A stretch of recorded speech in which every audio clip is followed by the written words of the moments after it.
Ipinakita ng Bohol Police Provincial Office ang mataas na antas ng kahandaan nito sa seguridad para sa ASEAN Summit 2026 sa pamamagitan ng isang interagency send-off ceremony at blessing of security forces and resources na ginanap sa Panglao, Bohol nitong 14 ng Enero taong kasalukuyan. Sinimulan ang programa ng isang banal na misa sa San Agustin Parish Church kung saan inalay ang mga panalangin para sa gabay, kaligtasan at karunungan ng lahat na nakatalagang tauhan. Kaagad itong sinundan ng basbas sa mga puwersa at kagamitang pangseguridad bilang hudyat ng pormal na pagsisimula ng operasyon para sa summit. May kabuang 1,717 tauhan mula sa iba't ibang ahensya ang inihandang e-deploy upang masiguro ang tuloy-tuloy at 24 na oras na pagbabantay. Kabilang sa mga inilatag na assets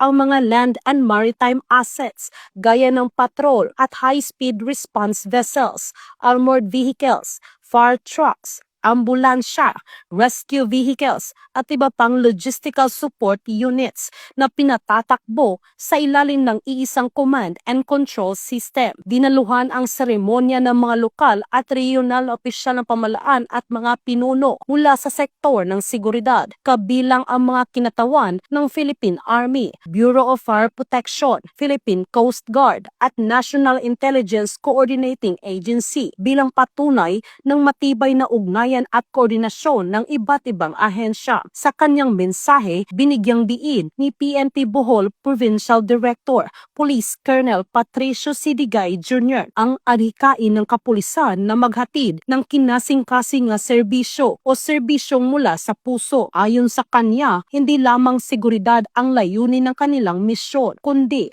ang paglikha rin ng isang ligtas, maayos at kaya-ayang kapaligiran na mag-iiwan ng positibong alaala sa mga delegado at bisita ng ASEAN. Tiniyak ng PNP Bohol sa publiko at sa mga international partners na nakahanda ang lahat na kinakailangang hakbang upang masiguro ang isang matagumpay, ligtas at makabuluhang pagdaraos ng ASEAN Summit 2026 sa lalawigan. Mula dito sa Bohol Police Provincial Office, ako yung Police News Network Correspondent, Patrolwoman Nikia Cañedo, alagad ng batas, tagataguyod na balitang pulis.